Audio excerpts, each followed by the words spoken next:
This is a video in clinical medicine from the New England Journal of Medicine.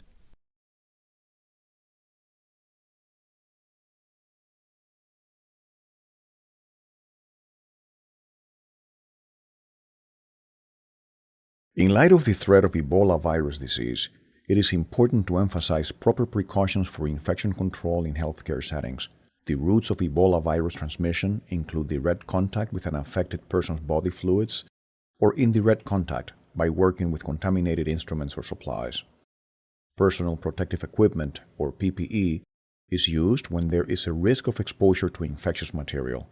PPE is designed to protect the skin and mucous membranes from exposure to pathogens. Healthcare workers using PPE to guard against contamination with Ebola must remember these three principles. Repetitive training and demonstrated competence in putting on and removing PPE ensures proficiency in the use of the equipment.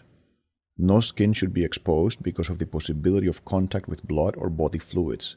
To identify and immediately address any breaches in protocol, a trained observer, using a checklist to document the correct sequence, must supervise each person who is putting on and taking off PPE.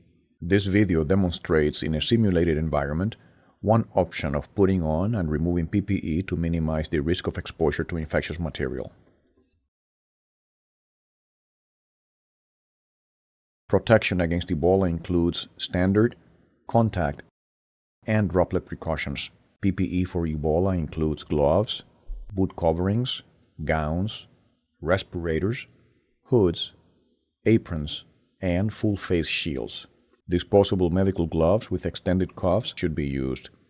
2 pairs of gloves should be worn for an additional layer of protection. Boot coverings also should be disposable, covering up to the mid-calf. Gowns should be fluid resistant or impermeable, depending on the patient and circumstances presented. These recommendations may be updated as guidance decisions change. Gowns should cover the body at least from the neck to the mid-calf. Gowns with integrated thumb hooks may help secure the sleeves over the inner gloves. Although Ebola has not been shown to be airborne, precautions should be taken in case aerosol-generating procedures such as cardiopulmonary resuscitation and endotracheal intubation are performed. Disposable N95 respirators, certified by the National Institute of Occupational Safety and Health and previously fit-tested by occupational health officials, should be used along with a disposable surgical hood and full face shield that protects the head and neck. Disposable fluid-resistant aprons that cover the torso down to the mid-calf should also be worn for additional coverage when a patient has diarrhea or is vomiting. The demonstrations in this video show a putting on and taking off sequence for one type of PPE that has been recommended for care of patients with Ebola in United States hospitals.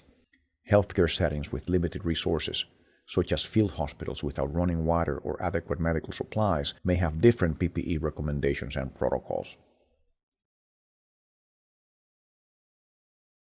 Prior to putting on PPE, bear in mind that you may be wearing your equipment in a potentially warm environment for an extended period of time. To minimize discomfort during patient care, you should be prepared, including using the restroom before putting on PPE. If you wear prescription glasses, make sure they are secure on your face. PPE should be put on near the patient's room, either in a clean room or in a marked area in the hallway. Clean PPE should also be stored in this area. Before entering the area where PPE is put on, change into scrubs and ensure that a trained observer is available. Change into washable shoes. Secure long hair or bangs, and ensure that all personal items such as jewelry and pagers have been removed. Enter the PPE donning area and visually check the integrity of your equipment. The trained observer will use a checklist to review the correct sequence of events and read aloud the process to you. Before handling any PPE, clean your hands with an alcohol-based hand rub. When your hands are dry, put on the first pair of gloves. Next, sit down and put on boot coverings over your washable shoes. Insert your arms through the sleeves of the gown, ensuring that the cuff of each inner glove remains under the sleeve. Overlap the gown in the back and then secure the ties. Cup the outside of the respirator in your dominant hand, with the pliable nasal strip at your fingertips and the 2 straps hanging freely around your hand. Bring the respirator to your face. Secure the lower strap around the back of your neck and secure the upper strap behind your head. Mold the pliable nasal strip against the bridge of your nose. Perform a seal check. Begin by covering the respirator and inhaling deeply and quickly. The respirator should slightly collapse inward. Next, place your hands around the respirator.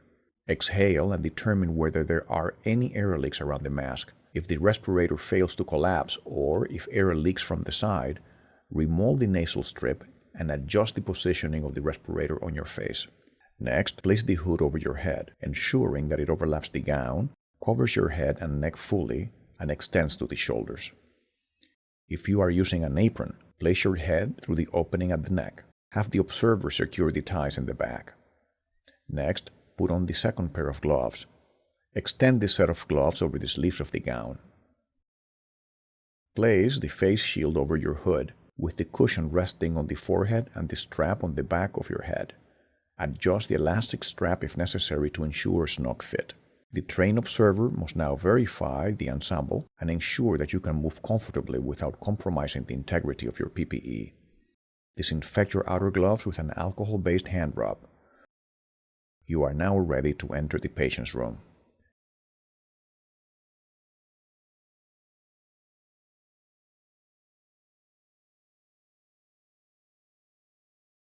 The proper removal and disposal of contaminated PPE is essential and is the most difficult challenge in preventing inadvertent exposure to pathogens, requiring careful attention. PPE removal should take place in an anteroom or doffing area separate from the patient's room. This area is deemed potentially contaminated and is separate from the clean area used for putting on PPE.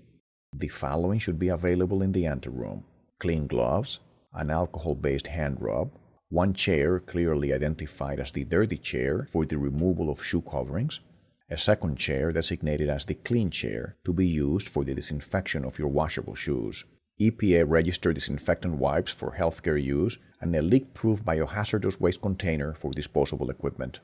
Before leaving the patient's room, first use an EPA-registered disinfectant wipe to disinfect any visible contamination on your PPE.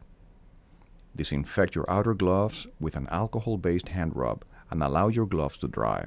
Ensure that a trained observer is available in the anteroom to supervise the PPE removal process using a checklist that remains in the anteroom and to watch meticulously for any breaching protocol. It is important for the trained observer to wear a fluid-resistant or impermeable gown, a full face shield, 2 pairs of gloves, and impermeable boot coverings.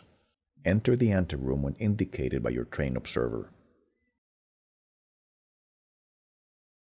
Once in the anteroom, conduct another inspection of your PPE and disinfect any visible contamination with a disinfectant wipe. Disinfect your gloves. If wearing an apron, break the strap behind your back. Break the strap that is securing the apron around your neck and pull the apron away from your body, rolling it inside out.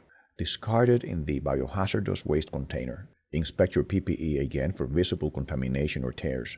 If visual contamination remains, wipe the area again with a disinfectant wipe. Disinfect your gloves. Next, sit down on the designated dirty chair to remove your boot covers.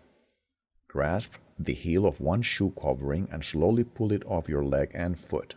Be careful to avoid touching your scrubs and shoes. Dispose of the boot covering in the biohazardous waste container. Repeat for the other boot covering. Afterward, rise, step away from the dirty chair, and disinfect your outer gloves. Remove the outer gloves by grasping the glove of the other hand at the wrist. Pull from the exterior side of the glove and turn it inside out, with the contaminated exterior folded inside. Hold the removed glove in the double-gloved hand. Slide a single-gloved finger under the wristband of the remaining outer glove. Gently pull off the glove so that it is now inside out, forming a bag for the 2 gloves, and discard. Disinfect the inner pair of gloves. Next, remove the face shield. It is particularly important to avoid contamination of the eyes and mucous membranes when removing facial PPE. Tilt your head forward and lift the shield by the strap. Bring it above and away from your head without touching the shield itself and discard it in the biohazardous waste container. Disinfect your gloves. Leaning forward, grasp the hood near the top and carefully pull it off and away from your head. Discard it in the biohazardous waste container and disinfect your gloves. Remove your gown by first undoing the fastening at the waist. Grasp the shoulder area and peel the gown away from your body, turning the gown inside out and wrapping it into a bundle. Only the interior of the gown should remain visible. Discard, then disinfect your gloves. Remove your inner gloves as described for the outer gloves, taking precaution to avoid contaminating your bare hands. Use an alcohol-based hand rub for disinfection after taking off the gloves. Put on a new pair of gloves once your hands have dried. Next, remove the N95 respirator. Avoid contact with the respirator and touch only the straps to minimize possible contamination. Tilt your head forward, grab the strap that is around your neck and lift it over your head, allowing to hang freely. Then bring the top strap over the head and use it to remove the respirator from your face. Discard, then disinfect your gloves. Sit down on the designated clean chair and use disinfectant wipes to clean all external surfaces of your shoes. Disinfect your gloves. Remove the last set of gloves as described previously. Disinfect your hands with an alcohol-based hand rub.